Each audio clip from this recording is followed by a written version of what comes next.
सबसे पहले मैं आपको एक छोटी सी बात बोलना चाहूँगा। ये साल है आपका 2024 और ये 2024 जो है ये एक बहुत ही गोल्डन बहुत ही प्यारा साल है, जिसके अंदर में अगर आप देखेंगे तो काफ़ी ज़्यादा वैकेंसी आपको मिलेगी एसएससी के मामले में, उसके बाद रेलवे के मामले में, क्योंकि काफ़ी ऐसे कम समय होते हैं जहाँ पर ये दोनों बड़े बड़े एग्जाम्स एक साथ होते हैं। यहाँ पर अगर आप एक बार ढंग से तैयारी करते हैं ना, तो आप यहाँ पर इनमें से कोई एक सरकारी नौकरी तो अपने पाले में ले ही जाएंगे। तो सबसे पहले दोस्तों हम बात करते हैं गणित के बारे में। तो देखो, गणित से पहले मैं आपको एक छोटी सी बात ये सिखाना चाहूँगा भाई मेरे, कि आप लोग जब एग्ज़ाम की तैयारी कर रहे हो तो आपके एग्ज़ाम में आपके चारों सब्जेक्ट काफ़ी ज़्यादा महत्वपूर्ण है। ठीक है, कोई भी अगर फ्रेशर स्टूडेंट है, जैसे मानो मेरा कोई छोटा भाई है और उसको तैयारी करनी है, कैसे करेगा वो? ठीक है ना, तो एकदम शून्य लेवल से तैयारी करने के लिए सबसे पहली जो बात आपको समझनी होगी वो यहाँ पर ये होगा कि समयबद्ध रणनीति आपकी बननी जरूरी है। काफ़ी सारे बच्चे ऐसे होते हैं कि एक सब्जेक्ट में उनका इंटरेस्ट आता है तो एक ही सब्जेक्ट को वो पढ़ते चले जाते हैं। अब इनमें नुकसान क्या होता है, उस सब्जेक्ट में तो वो परफेक्शनिस्ट बन जाते हैं, लेकिन इसमें दिक्कत ये आ जाता है कि बाकी सब्जेक्ट को कंप्लीट करने में उन्हें काफ़ी ज़्यादा वक्त लग जाता है, और जो नौकरी उनको एक साल में मिलनी थी वो मिलते मिलते 1.5 साल या 2 साल का समय लग जाता है। तो शुरू से आपको अपनी रणनीति ऐसे बना करके चलनी है यहाँ पर कि मैं चारों सब्जेक्ट को पढ़ूंगा और चारों में ध्यान दूंगा। मेरे भाई देखो, यहाँ पर 1 घंटे हो गए आपने जो है जीएस में दे दिया, आपने 1.5 से 2 घंटे रीजनिंग में दे दिया, 1.5 से 2 घंटे आपने इंग्लिश में दे दिया, 2 से 3 घंटे आपने मैथ्स में दे दिया। तो समय जो है आपको हर एक सब्जेक्ट को डिवाइड करना ही पड़ेगा। ये आपकी मजबूरी कह लीजिए या आपकी जो है एक तरीके से नीड ऑफ द आवर कह लीजिए, ये तो ज़रूरी है ही है।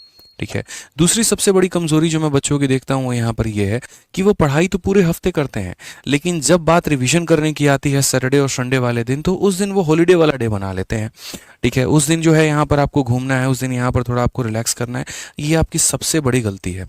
ठीक है, जो वक्त था मेरे भाई यहाँ पर अपने आप को सही तरीके से सभी चीज़ों को समेटने का, उस वक्त को आपने गंवा दिया।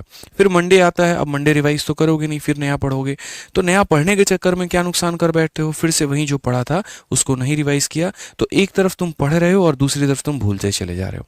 ये सबसे बड़ी गलती आज के बच्चों में मैं देखता हूँ। मुझे लगता है यहाँ पर कि जिस एग्ज़ाम की आप तैयारी कर रहे हैं, ऐसे 5 सरकारी नौकरी मैं निकाल चुका हूँ, तो मैं कभी भी एक नौकरी के बिहाफ पे तो बोलता नहीं हूँ। हर पेपर में मेरे 50-50-50 रहे तैयारी करते वक्त में, और आज हमारे चैंपियंस के 50-50-50 आते हैं। ठीक है ना, तो ये जो एक्सपीरियंस है उसका आधार के मैं आपसे एक बात शेयर करूंगा दोस्त, कि देखो, ज़रूरी नहीं है बहुत ज़्यादा पढ़ना, ज़रूरी नहीं है बहुत ज़्यादा क्वेश्चंस लगाना, ज़रूरी नहीं है ये शीट, ये बैच, वो बैच, यहाँ पर ये क्विज लगाएंगे, वहाँ पर वो लगाएंगे। थोड़ा पढ़िए, लिमिटेड पढ़िए, बार बार पढ़िए, सबसे सिंपल फार्मूला है। ठीक है ना। अब उसमें बात आता है यहाँ पर कि सर हमें कुछ भी नहीं आता, पूरा शून्य से हमें तैयारी करना है, तो हम कैसे करेंगे? तो देखिए, शून्य से तैयारी करने के लिए सबसे सिंपल एक बात बता रहे हैं, आपको कंसेप्ट सीखना पड़ेगा और तब उसके बाद में आपको प्रैक्टिस करनी पड़ेगी। ठीक है, आज के समय क्या है कि जैसे मानिए आपने प्रीवियस ईयर की किताब उठा ली, आपने कोई क्वेश्चन उठा लिया, आप उसको लग रहे हैं बनाने, यकीन मानिए हर दूसरे सवाल को आपको रटना पड़ जाएगा। आपने पहला क्वेश्चन नहीं बना, सॉल्यूशन देखा, रटा मेरे भाई, फिर उसके बाद चलो ठीक है बढ़िया, दूसरा बन गया, तीसरा नहीं बना, फिर सॉल्यूशन देके रटा। तो ऐसे कब तक रटते रहोगे? जब एक बार आप कंसेप्ट सीख लेते हो ना, तो धड़ल्ले से आपके क्वेश्चन बनते हैं। और कोई भी सब्जेक्ट बोरिंग नहीं होता, कोई भी सब्जेक्ट टफ नहीं होता है। जब आपसे सवाल बनने लगते हैं तो वो ऑटोमेटिक इंटरेस्टिंग बन जाता है।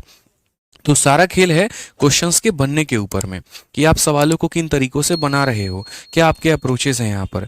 तो इन सभी चीज़ों का मेरे भाई समाधान करने के लिए आप लोगों के लिए सबसे बड़ा जो धमाका है वो आप लोगों का मेरे भाई आ चुका है, और वो है आप लोगों की रेलवे गणित की किताब मेरे भाई।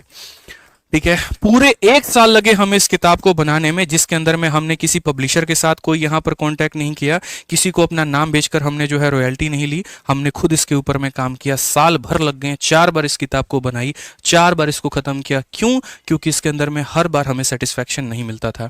उन 18,000 सवालों से होकर हम गुजरे और उसके एक एक सवाल को हम लोगों ने पढ़ा, और तब जाकर के उसके जो बेस्ट 4,000 सवाल थे वो हम लोगों ने निकाले। 2018 से लेकर के अब तक रेलवे की जितनी परीक्षाएं हैं उन सभी परीक्षाओं के टॉप क्वेश्चंस जो है वो हमने पिक किए हैं। और टॉप ही नहीं बोलूंगा मैं, ये एक ऐसी किताब बनाई है जो बिल्कुल जीरो से लेकर के हीरो तक आपको बनाती है, बिगिनर से लेकर के मेरे भाई जो है आपको टॉप लेवल तक पहुंचाती है। यहां पर आपको ये किताब अपने आप में 10 in 1 किताब है। आपको 10 अगर मान लीजिए कोई बच्चा है, आरपीएफ भी देना है और एनटीपीसी भी देना है, तो वो आरपीएफ की किताब अलग ना ले, वो एनटीपीसी की किताब अलग ना ले।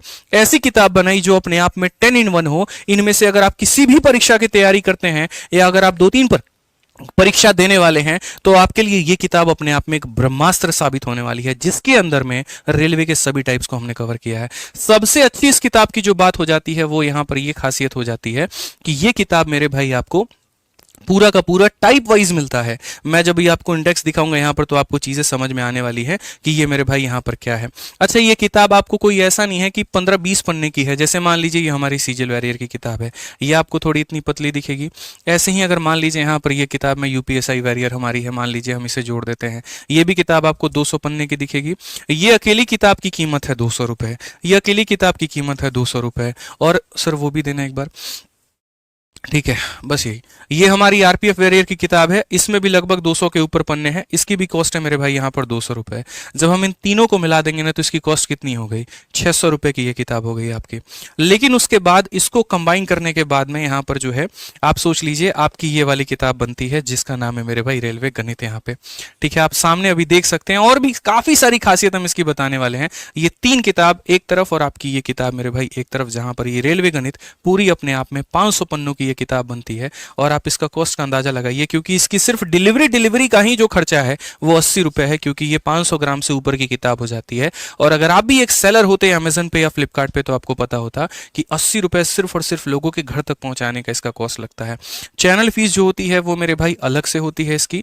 ठीक है, आप अगर 40 रुपए चैनल फीस जोड़ ले और 20 रुपए अगर जो डिस्ट्रीब्यूटर कमा रहा है आप उसका भी जोड़ ले तो 140 रुपए की किताब बन जाती है। पैकिंग वैकिंग अगर आप मेरे भाई मिला लो यहाँ पर तो लगभग ये 150 रुपए आपका पूरा सिर्फ पैकिंग में, उसके बाद में डिस्ट्रीब्यूटर में, और उसके बाद में यहाँ पर आपके घर तक पहुंचाने का खर्चा आ जाता है।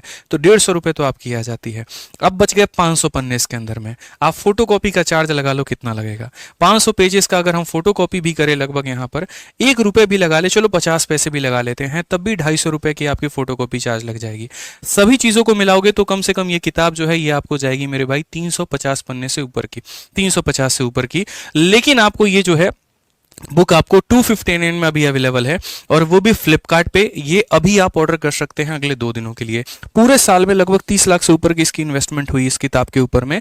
ठीक है, और तब जाकर के ये बुक बनी। इसमें जो सबसे पहली थॉट रखी थी हमने वो ये रखी थी कि यार किताब कौन सी चीज होती है कि बच्चा पढ़ रहा है और पढ़ने के बाद में उसको जो प्रैक्टिस करने के लिए जब किताब मिले तो उसको ये फील ना हो यहाँ पर कि यार हमने मेहनत वेस्ट गई। उसको हमेशा ऐसा लगे ना कि यार कॉन्फिडेंस बढ़ रहा है हमारा गणित में, अब हमारे सवाल हमसे बन रहे हैं, अब हमारा स्कोर सुधर रहा है, और अब हम जो है अपना सिलेक्शन मेरे भाई ले सकते हैं। तो ये जो 5 सूत्र है ना मैथ्स के, ये मेरे भाई आपको खुद ही पढ़ना है। ये बातें मैंने बड़े प्यार से लिखी हुई है, बड़े अच्छे तरीके से सारी बातें की है। मैं इस पीपीटी की पीडीएफ आपको टेलीग्राम पर डाल दूंगा। ये 5 पॉइंट्स आप पढ़ोगे मैथ्स को लेकर के।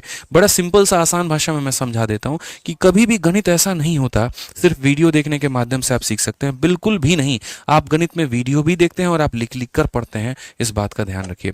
जब तक आप अपना कलम नहीं उठाएंगे तब तक आप जीवन में गणित कभी नहीं सीख सकते हैं। तो ऐसे ही बहुत ही प्यारे प्यारे पॉइंट्स मैंने लिखे हुए हैं, उन पॉइंट्स को आप जरूर देखिएगा।